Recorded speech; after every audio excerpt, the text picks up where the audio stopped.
નમસ્કાર મિત્રો, આજના સૌથી અગત્યના સૌથી મોટા તમામ ગુજરાતી મિત્રો, તમામ ખેડૂત મિત્રો માટે સૌથી મહત્વના સૌથી મોટા સમાચાર. સોના ચાંદીના ભાવમાં ફરીવાર મોટો કડાકો આવી ગયો છે. રાતોરાત ભાવ ઘટ્યા. આજના લેટેસ્ટ સમાચાર આજના વિડીયોમાં જાણીશું. યુદ્ધની અસર હવે જોવા મળી છે. સોના ચાંદીના ભાવ ઘટ્યા તો બીજી તરફ ખાદ્ય તેલના ભાવ પણ ઘટી ગયા છે.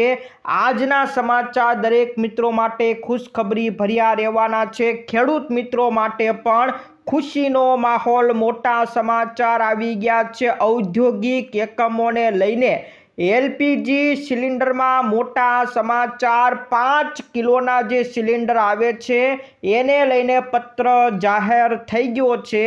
તો આ બાજુ કર્મચારીઓ માટે નવો લેબર કોડ લાગુ થઈ ગયો છે. રજાના પૈસાને લઈને મોટી જાહેરાત. ચારધામ યાત્રાને લઈને મોટા સમાચાર. તો હવે 10,000 રૂપિયા મોકલવા હશે તો 1 કલાકનો સમય લાગશે. સૌથી મોટો આરબીઆઈનો નિર્ણય. તમામ મિત્રો જે યુપીઆઈથી પેમેન્ટ કરે છે એમના માટે સમાચાર, જીઓ માટેના સમાચાર અને આજના એક બીજા સૌથી મોટા સમાચાર. રાજુ કરપડા ભાજપની અંદર જોડાઈ ગયા છે.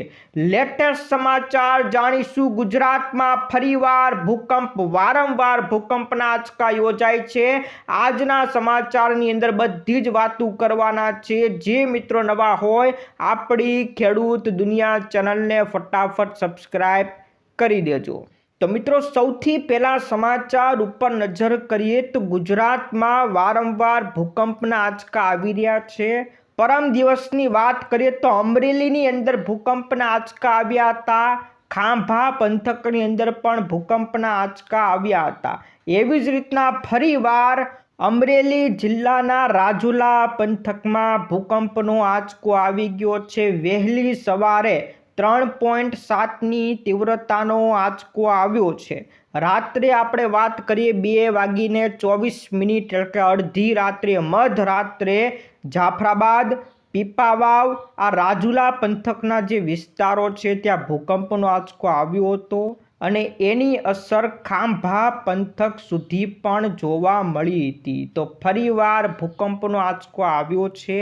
આની પહેલાં અગાઉ અમરેલી જિલ્લાની અંદર આંચકો આવ્યો હતો, ખાંભા પંથકની અંદર આંચકો આવ્યો હતો અને અમરેલીના જે સાવરકુંડલાનો મિત્યાળા ગામ છે, મિત્યાળા ગામની અંદર પણ ભૂકંપનો આંચકો આવ્યો હતો.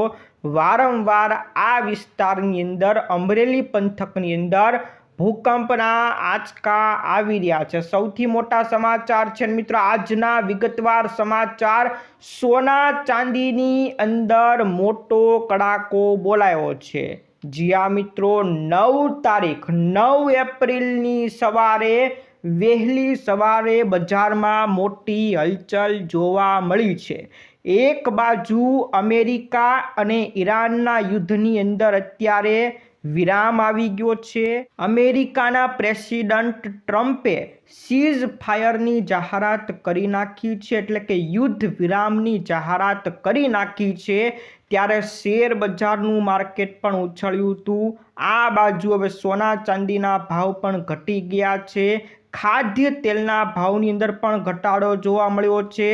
ક્રૂડ ઓઇલના ભાવની અંદર પણ ઘટાડો જોવા મળ્યો હતો. ત્યારે સોના ચાંદીની વાત કરી દઈએ કેટલો કડાકો આવ્યો તો 9 એપ્રિલ એટલે કે ગઈકાલે 9 તારીખના રોજ સિઝનની શરૂઆત થાય એ પહેલાં સોના ચાંદીના ભાવમાં ઘટાડો બોલાયો છે. ગુરુવારે 9 તારીખની વાત કરી દઈએ તો ચાંદીમાં 1 કિલોના 8,566 રૂપિયાનો ઘટાડો બોલાયો, એટલે કે પ્રતિ કિલોએ 8,500 રૂપિયાનો ઘટાડો બોલાયો છે.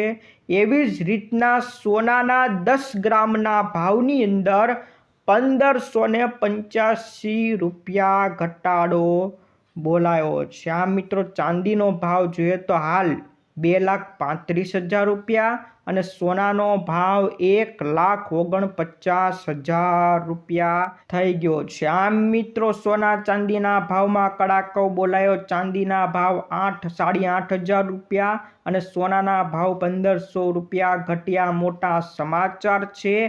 આ બાજુ ગુજરાતીઓ માટે ખાસ કરીને ખેડૂતો માટે એક મોટા સમાચાર મળી ગયા છે, ચોંકાવનારા સમાચાર।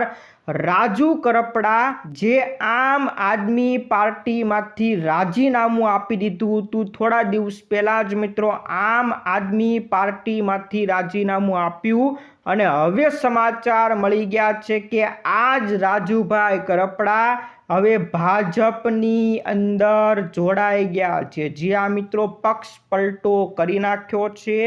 જે રાજુભાઈ કરપડા આમ આદમી પાર્ટીમાંથી ભાજપ વિરુદ્ધ બોલતા હતા, એ જ રાજુભાઈ કરપડા હવે ભાજપની અંદર જોડાઈ ગયા છે। અને ખાલી મિત્રો રાજુ કરપડા જ નહીં, આની સાથે સાથે અમૃત મકવાણા, નીતિન પટેલ, કેડી ઝાલા, રાજેન્દ્રસિંહ રાઠોડ, ધીરુભાઈ મેલિયા બધા જ ભાજપની અંદર જોડાયા। તો ભાજપનો ખેસ ધારણ કરી નાખ્યો છે। જે ખેડૂત નેતા ગણાતા હતા એ રાજુભાઈ કરપડા હવે ભાજપની અંદર જોડાયા છે। હવે ખેડૂતો પોતાનો પ્રશ્ન કોની પાસે લઈને જવાના છે? જે ખેડૂતના નેતા ગણાતા હતા એ રાજુ કરપડા તો ખુદ ભાજપમાં જોડાઈ ગયા છે। હવે શું એ ભાજપના નેતા એ રાજુ કરપડા ભાજપ વિરુદ્ધ બોલશે કે નહીં? આ સૌથી મોટા સમાચાર છે। આજના સૌથી લેટેસ્ટ સમાચાર ખેડૂતો માટેના રહેવાના। ખેડૂત નેતા હવે ભાજપની અંદર જોડાયા છે। આ બાજુ મિત્રો સોના ચાંદીના ભાવ ઘટ્યા, એવી જ રીતના હવે ખાદ્ય તેલના ભાવમાં પણ ઘટાડો નોંધાયો છે। ખાદ્ય તેલના ભાવ હમણાં વધી રહ્યા હતા, ત્યારે એમાં આંશિક ઘટાડો જોવા મળ્યો છે, થોડોક ઘટાડો જોવા મળ્યો છે। પછી સિંગ તેલ હોય, કપાસિયા તેલ હોય કે પછી પામ તેલ, બધા તેલના ભાવ ઘટ્યા છે। સૌ પ્રથમ આપણે વાત કરી નાખીએ સિંગ તેલ અને કપાસિયા તેલની। તો સિંગ તેલ અને કપાસિયા તેલના ભાવ પ્રતિ ડબ્બાએ એટલે કે એક ડબ્બાએ 10 રૂપિયા ભાવ ઘટ્યા છે। અને એવી જ રીતના પામ તેલની વાત કરીએ તો એમાં ડબ્બાએ 30 રૂપિયાનો ઘટાડો નોંધાયો છે। તો સિંગ તેલ, કપાસિયા તેલ, પામ તેલ બધાની અંદર ભાવ ઘટ્યા છે। આજના મોટા સમાચાર।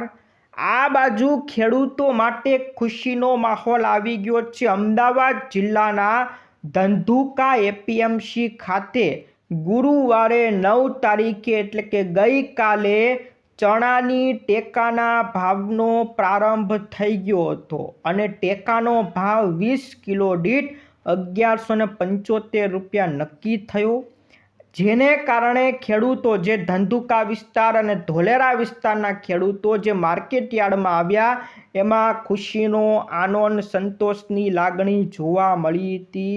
ખેડૂતોએ ચણાની ટેકાના ભાવે 1175ના ભાવે વેચાણ કર્યું। આ સૌથી મોટા સમાચાર ખેડૂત મિત્રો માટે આવી ગયા છે। આ બાજુ જીઓએ પેટ્રોલ પંપ ઉપર એક મર્યાદા નક્કી કરી નાખી છે। હવે ગ્રાહકોને 1,000 રૂપિયાનું જ પેટ્રોલ ભરી આપવામાં આવશે। 1,000 રૂપિયાથી વધુનું પેટ્રોલ મળવાનું નથી। બ્લૂમબર્ગના રિપોર્ટમાં જાણવા મળ્યું છે કે હવે જેટલા પણ જીઓના પેટ્રોલ પંપ હશે એ બધા પેટ્રોલ પંપ ઉપર વ્યક્તિ દીઠ હવે લગભગ 1,000 રૂપિયાનું જ પેટ્રોલ પૂરી આપવામાં આવશે। એક દિવસે એક વ્યક્તિને 1,000 રૂપિયાનું જ પેટ્રોલ કે ડીઝલ આપવામાં આવશે। 1,000 રૂપિયાથી વધુનું પેટ્રોલ હવે મળશે નહીં। તો જીઓના પેટ્રોલ પંપ ઉપર આ મર્યાદા નક્કી થઈ ગઈ છે। મોટા સમાચાર છે। ત્યાર પછી મિત્રો એક સમાચાર, જે મિત્રો યુપીઆઈ વાપરતા હોય તો હવે મિત્રો આરબીઆઈએ જાહેરાત કરી નાખી છે કે હવે 10,000 રૂપિયાથી વધુ જો તમે ટ્રાન્ઝેક્શન કરો છો તો એ પૈસા હવે 1 કલાક પછી તમારા સામેવાળાને મોકલવામાં આવશે। ત્યાં સુધી તમારા પૈસા હોલ્ડ ઉપર મૂકી દેવામાં આવશે. આ સૌથી મોટી જાહેરાત શા માટે કરી? સૌ પ્રથમ જણાવી દઉં કે જે ફ્રોડ થઈ રહ્યા છે, ખોટી રીતના ટ્રાન્ઝેક્શન થઈ જતા હોય છે અને લોકો તમને ડરાવીને ફસાવીને પૈસા ટ્રાન્સફર કરતા હોય, એને રોકવા માટે આ નિર્ણય કરવામાં આવ્યો છે. 10,000થી વધુના ઓનલાઈન ટ્રાન્ઝેક્શનને તરત જ પૂર્ણ કરવાને બદલે હવે 1 કલાક સુધી હોલ્ડ ઉપર મૂકી દેવામાં આવશે. તો જો ભૂલે ચૂકે તમારે કોઈને ટ્રાન્ઝેક્શન થઈ ગયું તો તમારી પાસે ઓપ્શન હશે, તમે ટ્રાન્ઝેક્શનને કેન્સલ પણ કરી શકશો. એટલે 1 કલાક તમારા પૈસા હોલ્ડમાં હશે. 1 કલાકમાં ગમે ત્યારે તમે તમારું ટ્રાન્ઝેક્શન કેન્સલ પણ કરી શકશો. તો ભૂલથી થઈ જાય કે ખોટી રીતે કોઈ ડરાવી ધમકાવીને કે તમે કોઈ લિંક ઉપર ક્લિક કરીને ટ્રાન્ઝેક્શન કર્યું છે, એ બધાનો હવે અંત આવી જશે. સૌથી મોટા સમાચાર. અને એક ઓપ્શન પણ તમારી પાસે હશે, વ્હાઇટ લિસ્ટનો ઓપ્શન. જો તમારે કોઈ તમારા મિત્ર હોય કે પછી કોઈ નજીકના લોકો હોય, એને તમારે તરત જ ટ્રાન્ઝેક્શન કરવું હોય તો એ લોકોને તમે વ્હાઇટ લિસ્ટની અંદર ઉમેરી શકશો. એટલે એવા લોકોને તમે તરત જ ટ્રાન્ઝેક્શન કરી શકશો. આ નિયમ હજી લાગુ થયો નથી. RBI દ્વારા વિચાર કરવામાં આવી રહ્યો છે. જે બેંકો છે એની પાસે પ્રસ્તાવો માગવામાં આવ્યા છે. 8 તારીખ, આવનારી 5મા મહિનાની 8 તારીખ સુધીમાં RBIએ તમામ બેંકો પાસેથી પ્રસ્તાવ માંગ્યો છે. એ પ્રસ્તાવ આવશે, વિચારણા થશે, ત્યાર પછી આ નિર્ણય અને બીજા બાકીના નિર્ણયો પણ લાગુ કરવામાં આવશે. તો આ નિર્ણય ઉપર વિચારણા થઈ રહી છે. તમારું શું મિત્રો કહેવું છે? આવો નિર્ણય આવવો જોઈએ કે નહીં? નીચે કોમેન્ટ કરીને જરૂરથી જણાવજો. ત્યાર પછીના મિત્રો સમાચાર ઉપર નજર કરીએ તો 5 કિલોના LPG આપવાને લઈને પરિપત્ર જાહેરાત થઈ ગઈ છે. પેટ્રોલિયમ અને કુદરતી ગેસ મંત્રાલયે તમામ રાજ્યોને અને તમામ કેન્દ્રશાસિત પ્રદેશોને પત્ર લખીને જાણ કરી છે કે જેટલા પણ સ્થળાંતરિત કામદારો હોય, વિદ્યાર્થીઓ હોય, એ વિદ્યાર્થીઓને, એ સ્થળાંતર કામદારોને ઓળખપત્ર આપીને 5 કિલોના સિલિન્ડર આપવામાં આવે. ઘણા લોકો પાસે, એટલે કે એક રાજ્યમાંથી બીજા રાજ્યની અંદર કામદારો આવ્યા હોય, એની પાસે LPG કનેક્શન હોતું નથી. વિદ્યાર્થીઓ પણ એક સિટીમાંથી બીજા સિટીમાં અથવા તો એક રાજ્યમાંથી બીજા રાજ્યમાં ભણવા ગયા હોય, એની પાસે પણ LPG કનેક્શન હોતું નથી. તો આવા લોકો માટે કોઈ સરનામાની કે કોઈ પુરાવાની હવે જરૂર નથી. ખાલી એને પોતાનો ઓળખ પુરાવો બતાવવાનો છે. ઓળખ પુરાવો આપીને જ નજીકના કોઈ પણ ડીલર પાસેથી 5 કિલોનો સિલિન્ડર ખરીદી શકશે. એ લોકોનું સરનામું પણ કાયમી હોતું નથી. એ ભાડે રહેતા હોય છે, વિદ્યાર્થીઓ PGમાં રહેતા હોય છે, તેના સરનામાની હવે કોઈ જરૂર નથી. ખાલી ઓળખનો પુરાવો આપી દે, એને 5 કિલોનો સિલિન્ડર આપી દેવામાં આવશે. તમામ કેન્દ્રશાસિત પ્રદેશો અને તમામ રાજ્યોને આદેશ આપી દેવામાં આવ્યો છે, સૂચના આપી દેવામાં આવી છે કે જેટલા સ્થળાંતરિત કામદારો હોય, મજૂરો હોય, દૈનિક વેતન મજૂરો હોય અને વિદ્યાર્થીઓ હોય, એને ઓળખ પુરાવા ઉપર જ સિલિન્ડર આપવામાં આવશે. સૌથી મોટી જાહેરાત તમામ રાજ્યોને લાગુ થવાની છે. આ બાજુ કર્મચારીઓ માટે એક મોટા સમાચાર છે. નવો લેબર કોડ જે હમણાં આવ્યો, એની અંદર કર્મચારીઓને એક મોટો ફાયદો, મોટી રાહત મળવાની છે. જે કર્મચારીઓને 1 વર્ષમાં અમુક રજાઓ આપવામાં આવે છે, પણ અમુક એવા કર્મચારીઓ હોય છે કે પોતાની પૂરેપૂરી રજાઓ ફાળવી શકતા નથી, એનો આનંદ લઈ શકતા નથી. આ રજા અમુક કર્મચારીઓ એવા હોય છે કે રજાઓ એની વધતી હોય છે, એ રજાઓ પછી કેન્સલ થઈ જતી હોય છે. પણ હવેથી નવો ફેરફાર લાગુ થઈ ગયો છે કે કર્મચારીઓને એ રજાના કાં તો પૈસા મળશે કાં તો એ રજાઓ એ આગળના વર્ષમાં વાપરી શકશે. 2 ઓપ્શન કર્મચારીઓને આપવામાં આવ્યા છે. 2 ઓપ્શનની વાત કરી દઉં. સૌથી પહેલો ઓપ્શન છે કેરી ફોરવર્ડનો ઓપ્શન. આ ઓપ્શનની અંદર જો કર્મચારીઓની રજા બાકી રહેતી હોય, વધતી હોય, તો એ રજાને એ આગળના વર્ષની અંદર કેરી ફોરવર્ડ કરી શકશે, એટલે કે આગળના વર્ષમાં રજાનો ઉપયોગ કરી શકશે.